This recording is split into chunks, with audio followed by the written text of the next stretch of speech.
Yeah! NBA Straya, how are you gone? You right? I hope so. You bloody well better be. It's Wednesday, October 23, a.k.a. the NBA's back, baby! Opening day! Woo! How good was that? I mean, the games weren't that great, but at the same time, it's just nice to have the basketball back, if you ask me. I've been like, we've had WNBA, we've had NBL, but seriously, the pomp and circumstance of the NBA being back, it's just unparalleled. And this is literally called NBA Straya, so Jim gets a bit excited. That's right, I'm your host, James Clements. You can also see me on the official NBL Supercoach show, aka The Panel. I was told last night, I'm not Tom Gleisner, I'm not Rob Stitch, I'm Kate Langbrook. And I'm like, I've never been actually more offended in my bloody life. That's shocking. She sucks. Anyway, thanks a lot. I am also on NFL Australia, which is very good, and the AFL Today show, which is chilling out for the minute until the draft. I am here in the Sports Today studio, aka the James Clements Excellence in Podcasting Memorial Studio, and the NBA is back, baby. Again, one more time. Woo! A long national nightmare of 2 months without doing daily shows is over. Like, the Olympics were like 2 months ago, and I'm still rooted. And that was me on holiday, anyway. But we are going to wrap up opening day today. There is a bunch of games tomorrow, of course. We'll set those up for you too. Boston shot the lights out. LeBron and Bronny made a bit of history. That was kind of neat. But it means the return of the NBA Straya Game Wraps. It means that's not a knife, old mate, no mate. Spud of the night, better than Lonzo Ball. We're trialling a couple of new names for this. Better than Bronny James. Better than Benny Simmons. Better than James Wiseman. No one really cares about that one, but either way. We've got a Shane Hill Shoot Your Shot, Light Them Up award. I've got some Mianars, the Unpopular Opinion of the Day, and Outback Takehouse, where we're serving up a flame grilled take. It's not exact. Well, actually, this one's actually not a bad flame grilled take today. And then, as I said, a huge set of game previews for tomorrow's slate, which is just, this is when it's just pig in shit time. Like day 2, and there's 10 games, and you're like, yes, mate. Just covering yourself in NBA. Just like the fucking baby does when he's just like, hey, Dad, text us. And I'm like, fuck, that doesn't wash out easy. Anyway, let's get into it. Episode 1138 of NBA Straya. Let's go!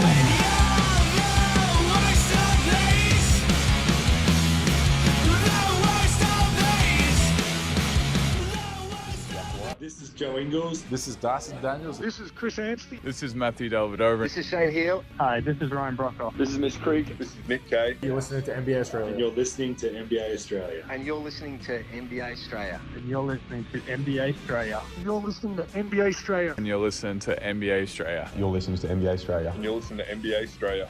And you're listening to NBA Straya. And you're listening and watching NBA Straya. This is NBA Australia. Let's do it.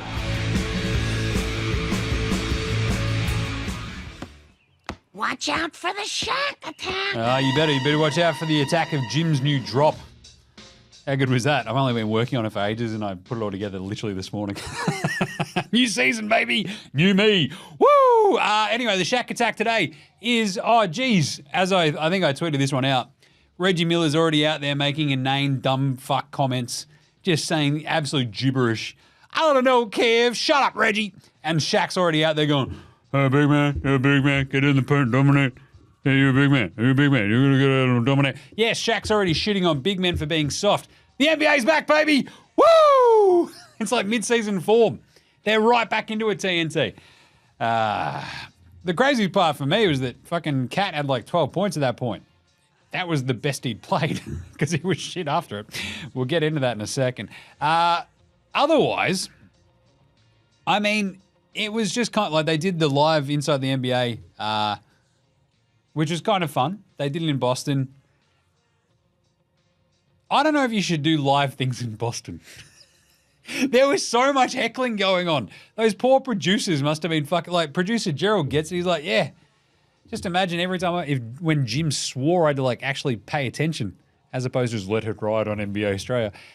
Because it was this chaotic sort of moment where there's just a lot going on, a lot of heckling, and like Chuck and Shaq and everybody's just like, this is a bit much.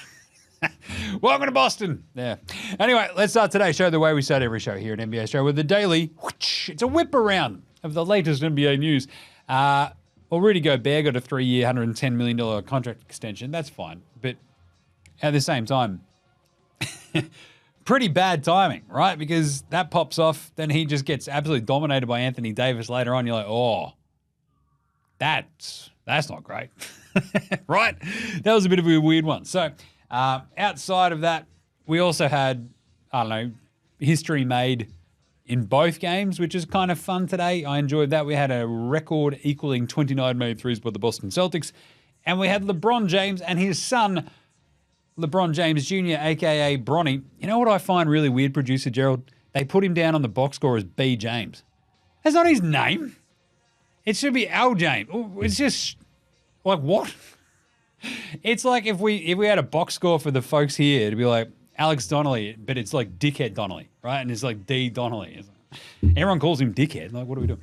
Anyway, let's do it.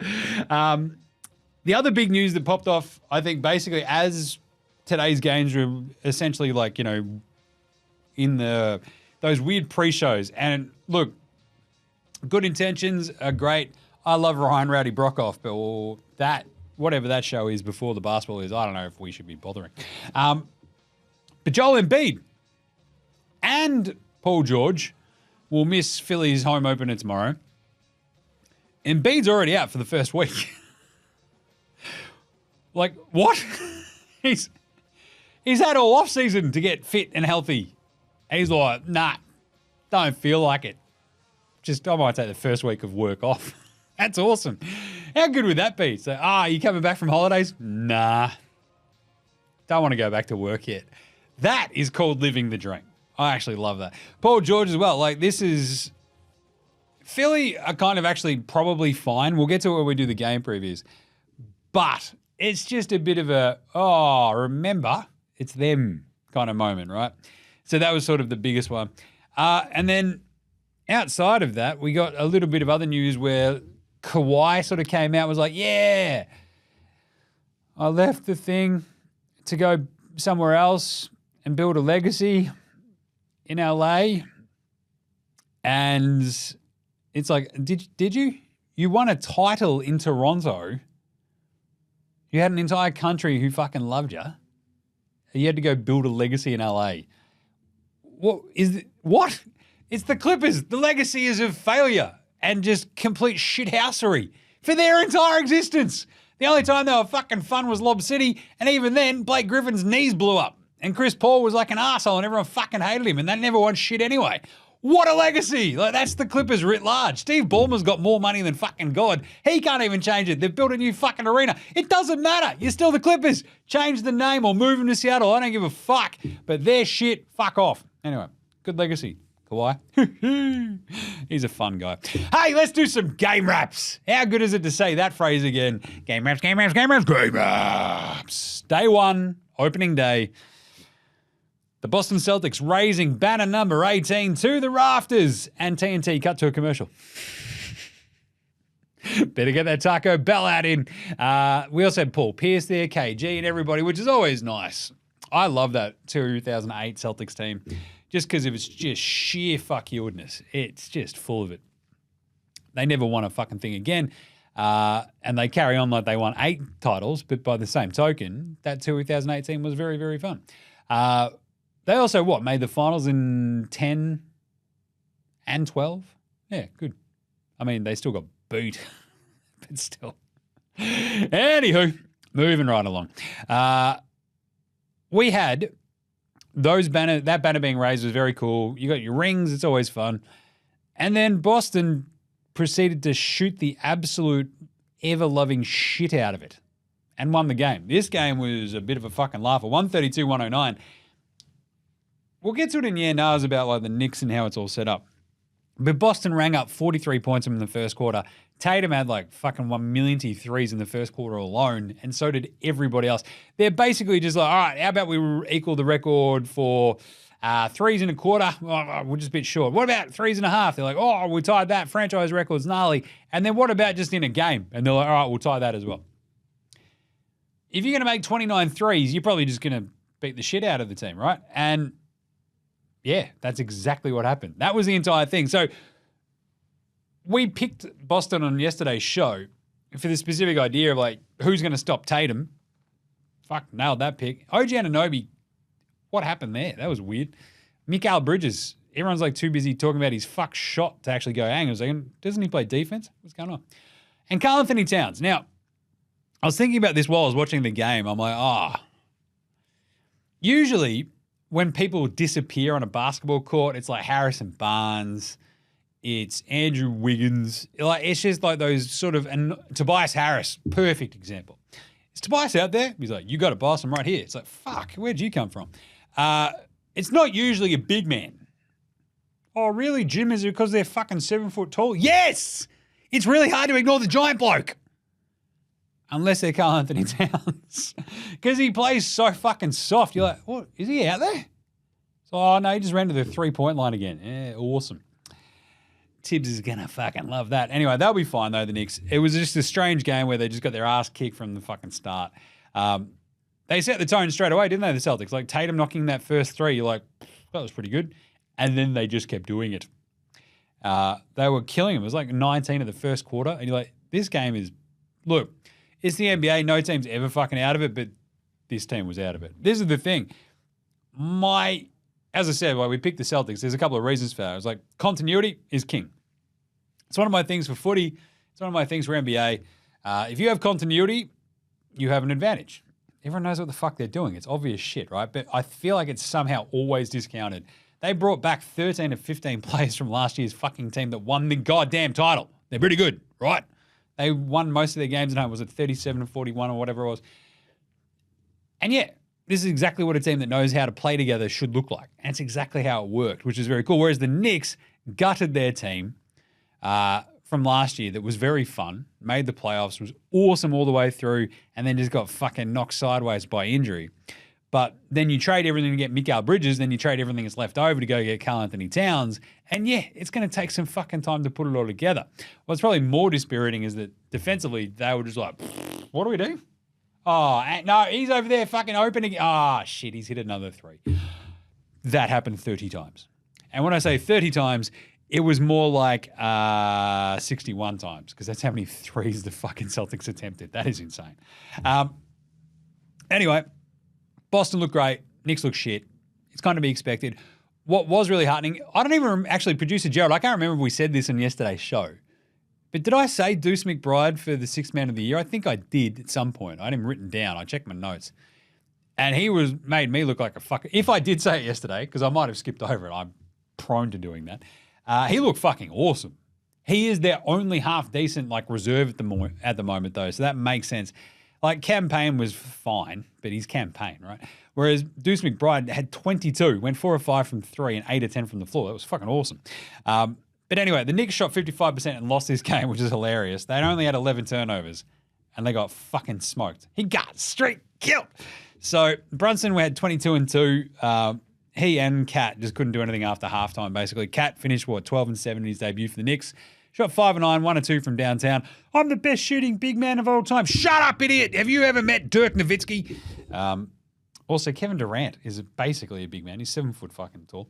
Anyway, OG Anunoby was a weird one for me. So he had 4 points, 5 rebounds, 3 assists, a steal, 3 fouls. Was a minus 21.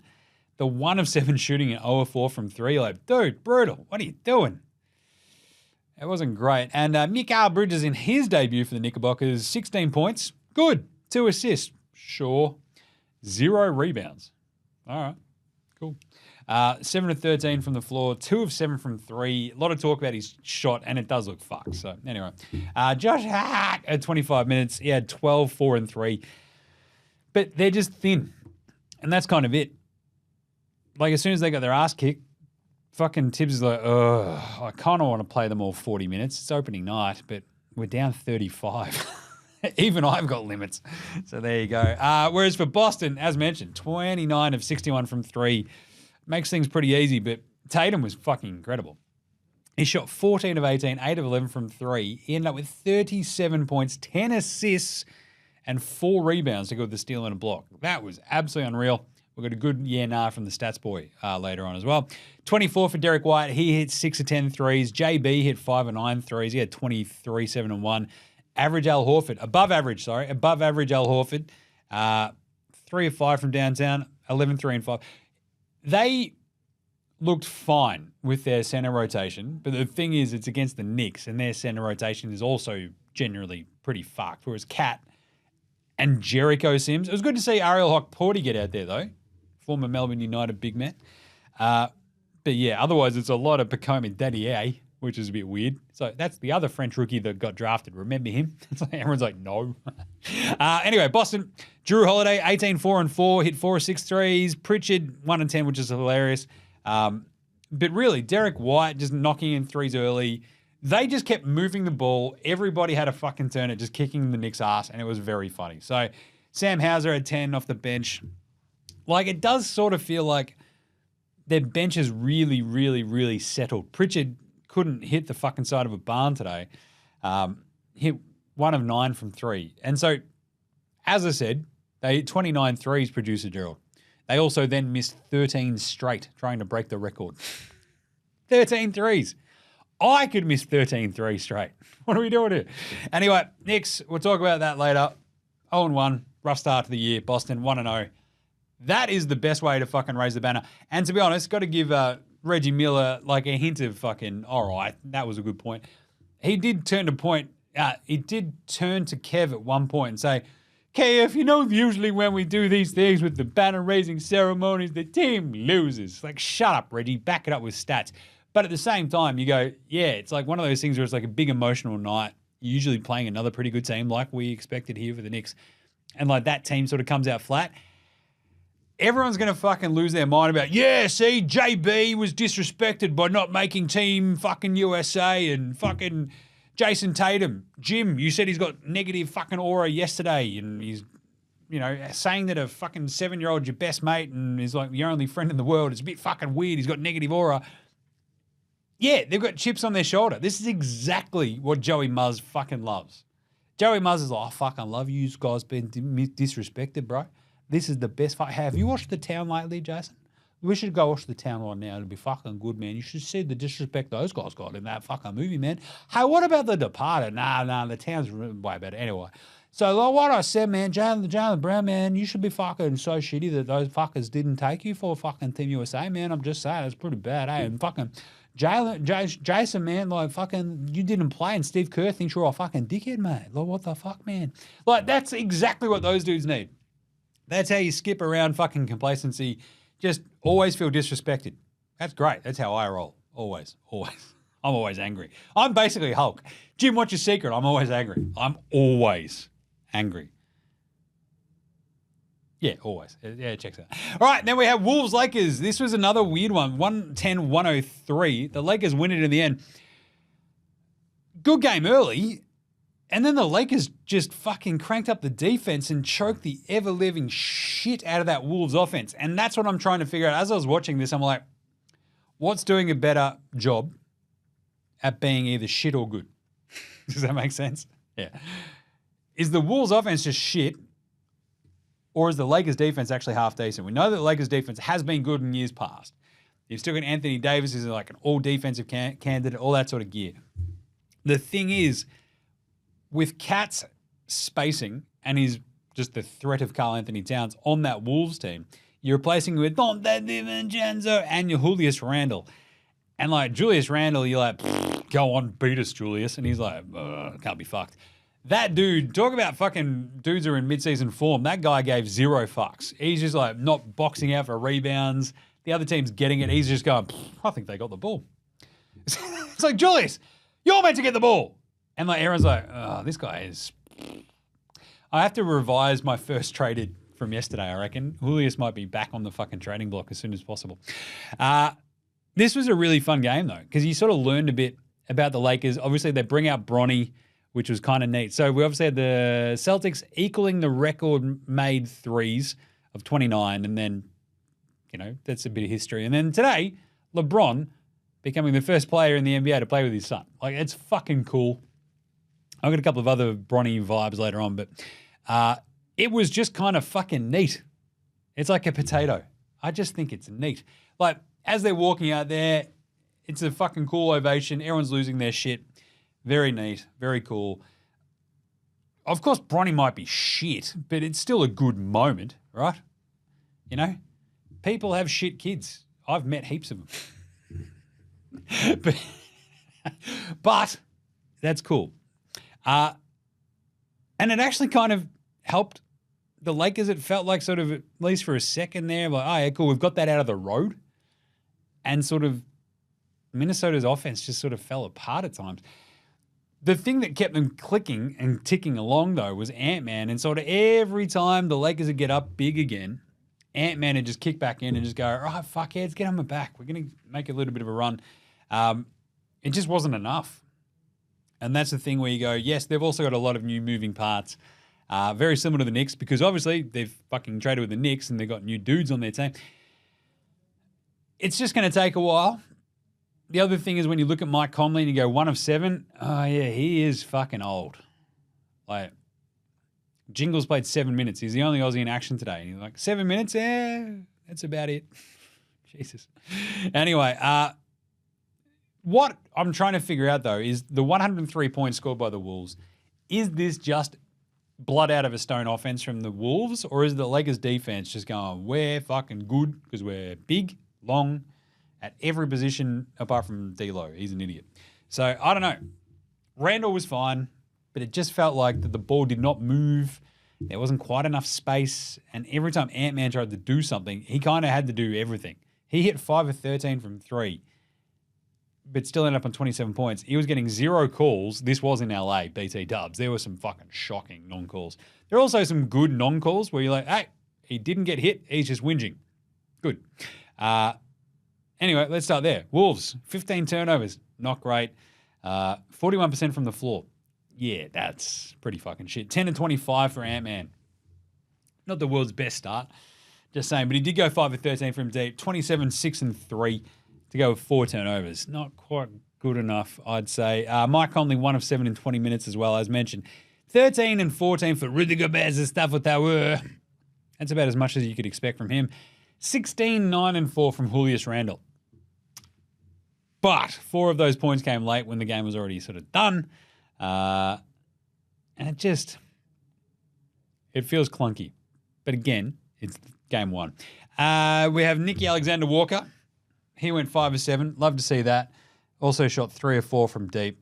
My favorite one, however, and you know I've just been waiting time after time for this. Adonde DiVincenzo. What did he shoot, Jim? Shield! Woo! He shot 311. We're not going to play the full drop because I think it flags stuff on YouTube. But anyway, that's good. He went and shot 311. Donde DiVincenzo in game number 1. I've waited so fucking long to play that drop. I was so stoked. Happy days. Naz Reid, though, 12 and 4. And it's this sort of game where Naz Reid can't get going off the bench. Oh, but Jim, 12 and 4 is not bad. He shot 3 of 8 and just couldn't get them going. And the thing was, defensively, the Wolves looked fucked. So I've just talked about the Lakers defense and the shitty Minnesota offense. This was the best defense in the NBA last year, Minnesota. And they looked shit house. Like, they were horrible. Anthony Davis was doing whatever the fuck he wanted. And this is the thing. It's like, is it Julius Randle being out there and giving 0 fucks? Is that just going to hamstring you? Maybe. Because Ant-Man is like sort of running around doing everything he needs to do. Cool. At the other end, Anthony Davis was doing the exact same thing, but he's 7'2" and a basketball playing pterodactyl, so he finished with 36 and 16. Fucking hell. With 3 blocks, 4 assists, and a steal. You're taking the piss at that point. Anyway, so there you go. The Lakers shot 5 of 30 from downtown and won this game. It's absurd. How'd they do that, Jim? Well, they shot 44% and they only had 7 turnovers. They were fucking just good. You just go, hey, LeBron, can you just do a sick dunk in front of your kid? He's like, yeah, all right. So, obviously, the big headliner, though, the Lakers, Bronny, he played 3 minutes. He went 0 of 2 from the floor. He did get a rebound. He was a -5 in 3 minutes in a game they won by 7. Cool. Anyway, no, Anthony Davis, 36, 16, and 4 with 3 blocks and a steal. Insane game. 11 to 23. They just couldn't stop him. Anytime he was near the rim, he was just popping back up. He was getting offensive boards. He only finished with 3 of them, but it felt like 2 of them came at really important times right at the end. Very cool. LeBron, 16, 5, and 4 in the end as well. 2 blocks. Shot 7 to 16, 1 of 4 from 3. It was a weird one because you're like, he doesn't have that many points. What's going on? And then he scored just like, essentially, I think, again, he and Randall just like back and forth right at the end, 4 extra points, just, cream on top of it all. D'Lo shot 4 of 12. He had 9 points. He went 1 of 7 from 3. 0 of 5 from downtown for Austin Reeves, the White Mamba. 12 points, 9 rebounds, 4 assists though, 6 of 14. So, yeah, not great shooting there. But Jackson Hayes was very handy off the bench at 10 and 4. You had Dalton Connect, the rookie, with 5 points, 2 assists as well. The Lakers are going to look at this game and go, we won it on the inside. We kicked Rudy Gobert's ass. Anthony Davis is just like, I hate that fucking French dude. Check this out. Bang. Dunked on him again. I'm going to talk about it in a second, but wow, that block that he had. Holy shit. And Rui Hachimura was really fucking good. Like really good. He had 18 points, 5 rebounds, 2 steals. He was a plus 19 in his 35 minutes. And this is what I meant when I talked about the size earlier on. Like, he's just sneaky big, and when he's engaged and scoring, the Lakers look like a completely fucking different team. The problem with Rui is you can come out and have 3 points on 1 of 8 shooting tomorrow, and you're like, what the fuck was that? Anyway, great win for the Lakers. That is their first opening day win since 2016. Yeesh. It's pretty good. Minnesota, 0-1, obviously. All right, let's do an NBA Straya. That's not a knife. The NBA Straya approved performance of the evening. Geez, I haven't played all these drops for ages. I'm fucking figuring it all out. That's not a knife. That's a knife. Yeah, Jason Tatum and Anthony Davis. This shit's obvious. They were both incredible. Are you kidding? Like, Anthony Davis was fucking everywhere. Both ends. As I said, 3 blocks, 16 boards, 4 assists, 36 points, 11 to 23 shooting. And then Tatum just shot the absolute piss out of it. Like, in 3 quarters, he had 37 and 10. That's absurd. He shot 8-11 from 3. Osama bin Laden would have been a fucking month early. Like, it's crazy. 1 block and a steal. Awesome game by Tatum. I'm going to get to that stats boy later on. Good start, though. I'll talk about it. Spud of the night. Spud. It is Spud of the night.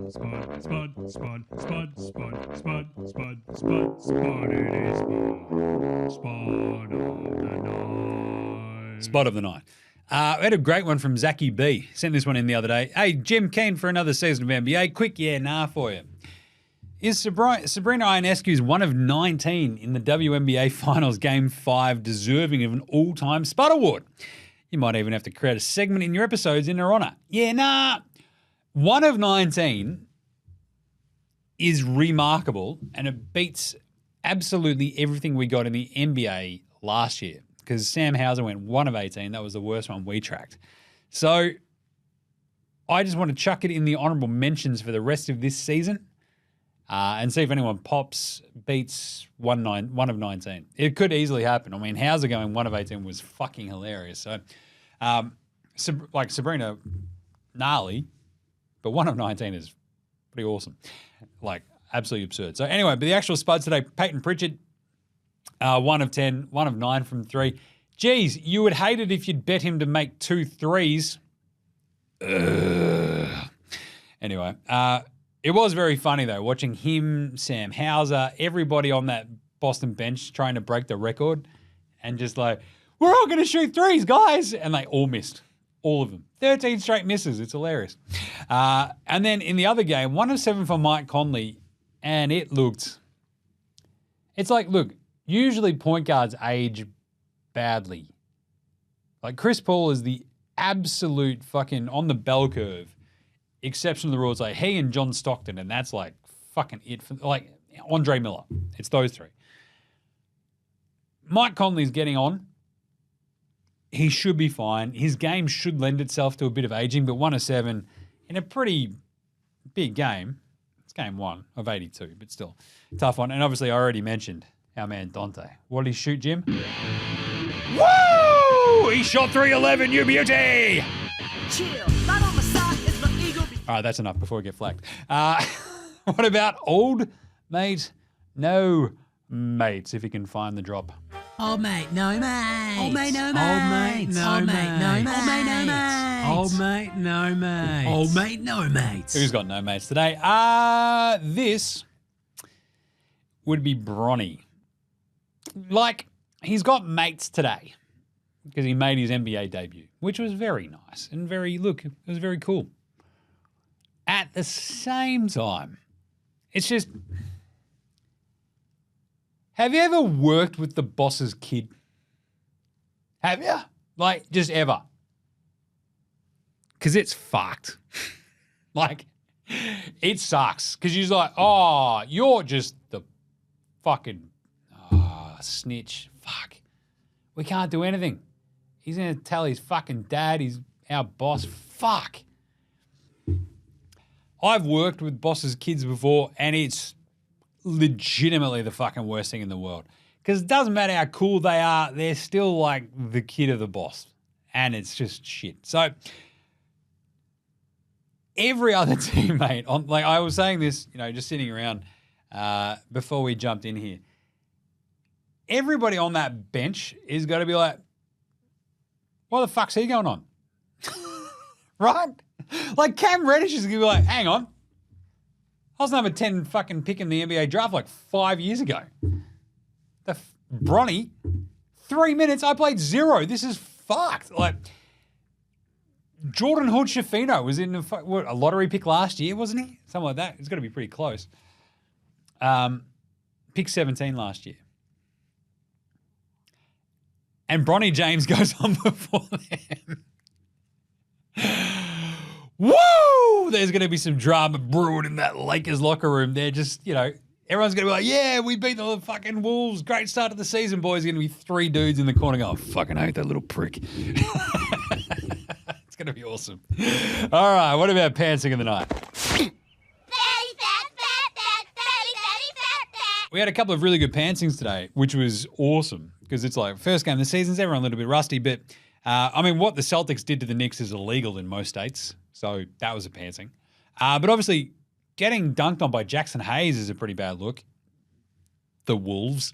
But the best one I saw was Anthony Davis. Like, Rudy Gobert got the ball in the post. He's like, this is great. I'm 7'40". I'm going to turn around and just dunk it because I'm fucking massive. And he does that. He's got the sort of back to the basket, does the turn. He's like, I'm going to dunk it. Hey, where'd the ball go?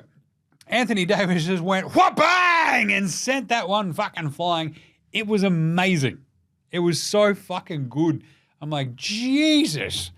He just pants that Frenchman to the point where I believe it was Iron Eagles on that call. He's like, he just climbed the Stifle Tower, which sounds a bit sus. It's like, did he root him as well? I don't know what's going on, but still. But it was a good call. Very nice, and there was definitely a pantsing. All right, better than Lonzo Ball. Lonzo was the best player in high school. He was the best player in college. You think he'll get to the pros and be like, I made it to the pros, now I can be average. We're coming for everybody. Coming to everybody until Lonzo plays tomorrow.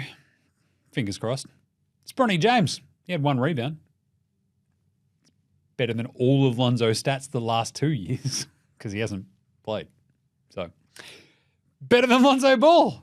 Bronny James. Big thumbs up. Love that one. And the other one, I did want to look at the Magic tweet of the day. I hadn't actually checked to see if there was any... Yeah, there was no actual Lakers one today, and I thought it was weird. So, Magic is obviously on Dodgers watch because they're in the World Series against the Yankees. By the way, that's incredible. That's like the Lakers playing the Knicks. Like, just... How has Adam Silver not rigged that to happen? Like, what are we doing here? It's like Boston, LA maybe, so Celtics, Lakers maybe, but like these are the 2 biggest markets. So anyway, so Magic hasn't actually tweeted about the Lakers yet, which is a bit of a disappointment. I thought there'd be like a nice congratulatory Bronny tweet, something about that. Should we do? Oh, this I love doing these ones. Let's just write the Magic tweet. Congrats to the king, LeBron James, and his Los Angeles Lakers for not only getting the win over the Minnesota Timberwolves 110-102 today in Los Angeles, California, but also to LeBron James playing with his eldest son, Bronny James Jr., who also played in the win over the Minnesota Timberwolves 110-102. Congrats! Thumbs up emoji. What do you reckon? Is that a good one, producer Gerald? I think that's a good one. All right. Nice one. All right, let's go do some yen-ahs and take a look at the Aussies right after. I think we'll do the big guest one now. This is Jason Kadee. This is Daryl McDonald. Hey guys, this is Hugh Greenwood. Yo, what's going on? This is Illy. This is Mark Worthington, or commonly known as Wortho, and you're listening to NBA Straya. You listen to NBA Straya. And you're listening to NBA Straya. And you're listening to NBA And you're listening to Straya. NBA Straya. You're listening to NBA Straya. And you're listening to NBA Straya. You're listening to NBA Straya.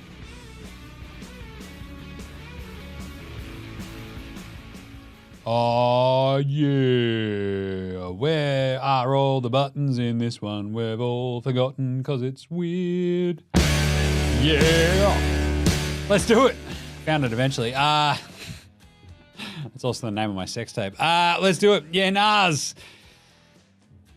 Are you worried about the Knicks? Yeah, nah. Nah, it's one game. I'm a bit worried about how easy it is to watch Cat just completely disappear off a screen, but you get that on the big jobs, and I'm pretty used to watching that. When you watch the Wolves, you're like, oh, fucking, I don't know.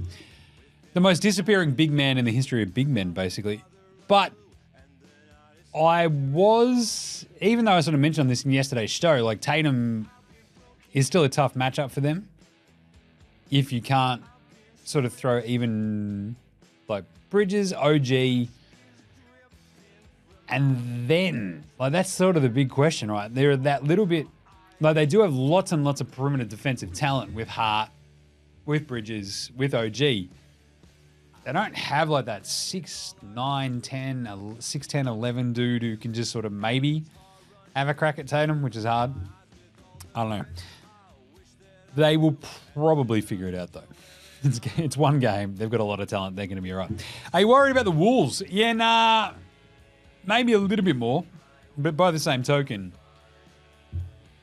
I think that's just similar to the Knicks, a bit of growing pains, a bit of like new moving parts. We've got to figure out how this all works kind of stuff. You know what I'm saying? I think it's also like them just... It was also worrying how much they missed Kyle Anderson at times last year. You know? And with Kyle Anderson gone, Julius Randle there now and Dante DiVincenzo... I just think it'll take a little bit more time. Dante's not going to go 3-11, woo, that often. He'll be a little bit better. Julius Randle will get more accustomed to it unless he gets traded. But either way, I'm not that worried about the Wolves. You got to give them a couple of weeks of actual regular season NBA basketball to really round into shape. So there you go. This was the one from the Stats Boy. Can Tatum win MVP? Yeah, nah. Yeah. I mentioned this in the two different MVP things we've done. This is probably his best chance. Like, there's been years and years and years of dudes from overseas winning it. So, like, everyone's like, fucking America. He's at the absolute peak of his powers. We saw that today.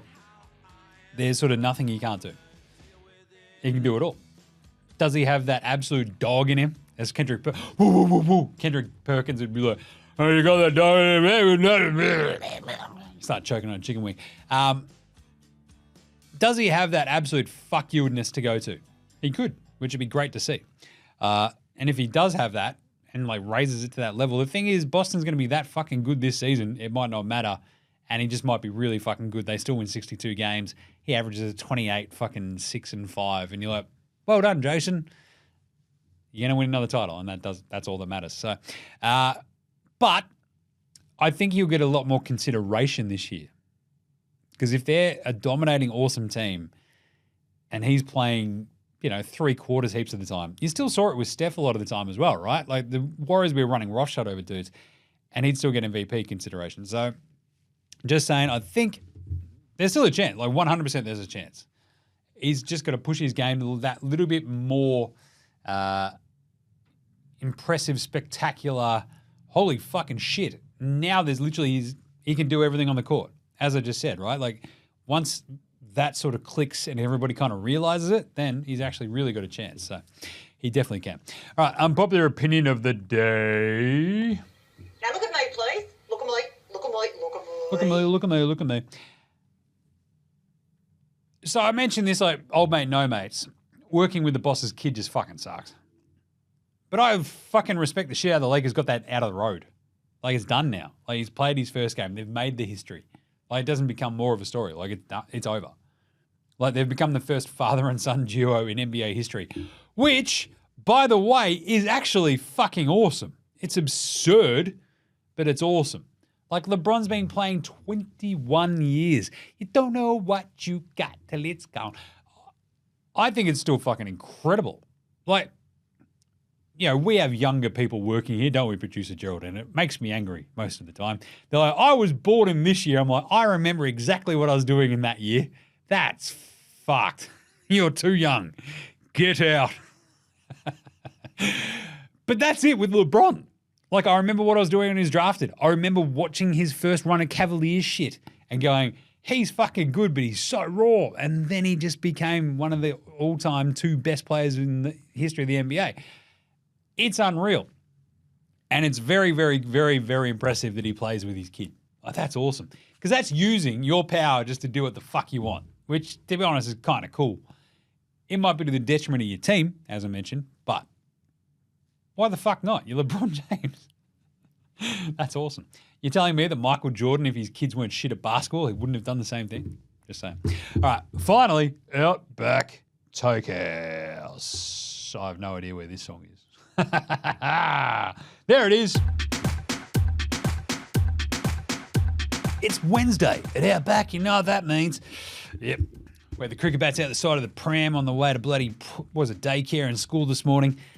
Squid number 1, whoopang. Squid number 2, whoopow. That's right. Had a swoopy boy come at me as well, and I fucking grabbed it out of the air, ripped its arms off, and boom, magpie wings. Only at Outback. And today's Flame Grill take is, this will be LeBron's last season. Only at Outback. Doesn't it kind of feel that way? It's like a nice capper. So I played with my son for a year. This is fucking, like, no one's done that. That's insane. That's awesome. We're done. It's pretty cool. Like, unless he thinks this team is that close to winning a title next year or something, it'd be fun if that, I hate the Lakers, but it would be fun if he won one more title and rode out and just went, peace, I'm out. At the same time, I kind of don't want that to happen because fuck him. It's way more fun to talk about LeBron failing. Peek behind the curtain. Anyway, there you go. We can run straight into a very, very brief Australian player watch. I don't know if we've actually got that song on this one. I'm pretty sure. No. But that's right, because there was only Jingle and Joe Ingles who got out there for 7 minutes today for the Wolves. Looking pretty old, which is Jingles' way. He played 7 minutes. He went 0-1 from downtown. That's the only shot he took. So 0 points, 1 assist, 1 foul. He was a +1 though. So if they could figure out a way to play Jingles 28 minutes, that'd be a bit closer. Just saying. Right. Time for a Shane Hill shoot your shot, light 'em up award, which I'm not entirely sure we've got the entire full one for, but we'll have a look at some of these. Let's do it. It would be Shane Hill. Let's see. This just might be his drop, but we'll find out. No, that's just Hammer. All right, let's just do the Shane Hill shoot your shot, light 'em up award. It's Boston because they shot 29 times. Well, they hit 29 threes, which is absurd. So we dug into this a little bit more. There's only obviously one other team who's done it, and we've seen them tie up that record, which is kind of neat and pretty hardcore, really. Once you sort of go, geez, I'll tell you what, it's almost like ridiculous to shoot that many times to hit 29 threes. You know what I mean? So the other team that hit 29 was Milwaukee back in 2020. But my favorite thing was we dug a little bit further. How many teams have hit 27 plus threes in a game? It's 10 teams total now who have done that. Well, 10 teams until today.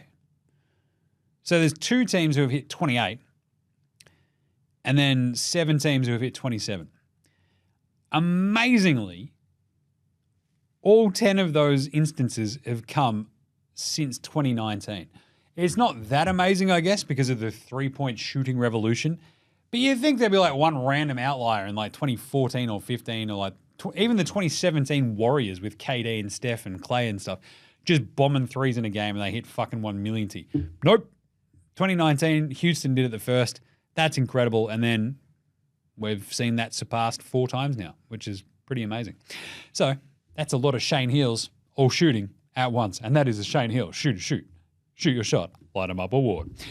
Right. Let's do a Patty Mills Game Day Baller Game Day Twitter check-in, which, I don't know. Well, I have absolutely no idea if that's actually going to, if he's actually going to be out there tweeting at the moment, but I guess we'll find out. So let's play some music while we do that.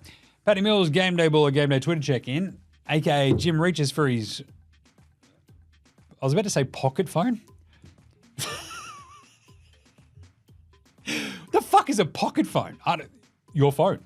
Obviously. Patty Mills on the Instas. What's he doing? Patty. Oh, wow. He's on the cover of Men's Health. Or is that an old one? I was going to say, that's from July 17. Oh, it's because it's pinned. Mountain Energy hits different. This is fun. All in Utah, everything. Nice. That is a clean-looking Patty Mills 8 jersey with the white one. There's him wearing a poncho. Pretty good. Man, those Utah jerseys actually, that's pretty good. I don't know how that, like, they've got those awesome purple ones, and then he's got the, what is it? He's got like some sort of random hands clasped Australia and Pirates. That's John Collins. Anyway, there's these misses wearing some other nice clothes. That's a lot of photos that Patty's posted on that one. Go check it out. Patty Mills, always an inspiration for the children and me. Right. Are you ready for the rest of the opening day tomorrow? So opening second day. We went 1-2 on yesterday's picks. We nailed the Boston one. Missed out on the Wolves. Just thought they'd be a little bit better on offense. I also had I was thinking about the over for that Wolves-Lakers game. It went under. And then the other one went way over, obviously, and I thought the under. So, yeah, wrong there. Anyway, let's do the game previews. Game previews. Thanks, Inadvertent Bane. Not a problem, Jim. How good was it having the basketball back? It was awesome. As I said, I took the squids to daycare and school. I'm basically fucking just like running home. I can't wait to get back home to watch the bloody basketball, Jim. And then there's like a meeting and you're like, I don't care. Want to go watch the basketball. And the boss is like gassing us all up. It was like, yeah, NBA is back today. I'm like, I fucking know. I want to go watch it. Anyway, it didn't start for like another half hour. It was all good, but still. And then I'm like, hang on a second. I'm going to do all the prep for the NBL show as well. I had done a bunch of it last night. And it was good. You know, digging into your NBL Supercoach is always fun. Did a bunch of that last night. Just sort of laid it all out in the thing. And I'm like, I'm just like fucking Homer with the TV sports flag. In that episode, just like waving my basketball's back flag. It was fucking great. I was so happy. And then we have day 2. So here are NBA Straya's picks for day 2 of the NBA. We'll be tracking all of our picks all season long. And here's a twist. Your mate Jim's putting his money where his mouth is. We are going $20. $10 maybe?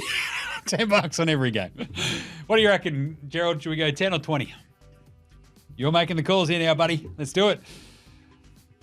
We'll start off with 20. It might go back to 10 once it all goes fucking pear-shaped. But for the last couple of years, so we went at over 60% hit rate 3 years ago, at about 58 a year after that. And then last year, I think we hit 55 on the nail. So we should be fine. Just saying. Bet responsibly. Today, we obviously went 1-2. So I had $20 on both the games. We're going to put $20 on each of these games. All my picks. So tomorrow, let's start. 10 a.m. tomorrow. Awesome early start. Let's go. Indy. -4.5 point favorites in the Detroit area playing the Pistons. It's actually, oh no, it's not the Detroit area. It's literally in Detroit now. So it's because the Palace used to be outside of Detroit. They built Little Caesars Arena. It's like right in the guts of Detroit. Old mate actually used to stay basically across the road from it when she was working there in her fancy job every so often. And she's like, oh, you got to come to Detroit. I'm like, yeah, I want to, but never happened. Anyway, I'm going Indy because they're good. How are they only 4.5-point favorites? They should smash Detroit. Detroit are bad. They do have a new coach, a couple of new faces though, so I'm going to fucking go hardcore on the Pacers. Let's go. Milwaukee are 3.5-point favorites in Philly. I'm going the Bucks because, as mentioned, Philly do not have Joel Embiid or Paul George. As I mentioned, however, Philly are probably a little bit more prepared this year to adapt to not having Embiid and Paul George. They've never had Paul George, so that'd usually be fine. But Andre Drummond is back in Philly. They've got Caleb Martin. They've got a little bit more depth. They'll put up more of a fight, but I still think Miami, Dame, Giannis, no Chris Middleton, probably not going to kill you against a team like Philly without Paul George at least. So I think Milwaukee are way too good for Philly in this one. Give me Milwaukee -3.5. Like, who the fuck stops Giannis on this Philly team? Cleveland at Toronto. I don't mind the Raptors in this one, +6.5. It's probably too big of a number for me. So I'm going to go the Raptors +6.5 here, just for the simple fact I believe that the Raptors at home will be a little bit tougher. I think that team is very wonky and weird, but they will put up a bit of a fight. So I think we still went with their team over-unders. I think we snuck over by a half game. I don't think they're going to be very good this year, but I think they can at least put up a fight against the Cavs. There's like a weird sort of, strange fucking rivalry between these two teams. Should be a good game. Cleveland, Toronto. I'm going to go Toronto +6.5. They can keep it close if they don't win outright. Brooklyn, Atlanta. Oh boy, Brooklyn are bad. Bad, okay. Brooklyn are bad. Okay. That was better. I'm joking about that one, producer Joe. That was better.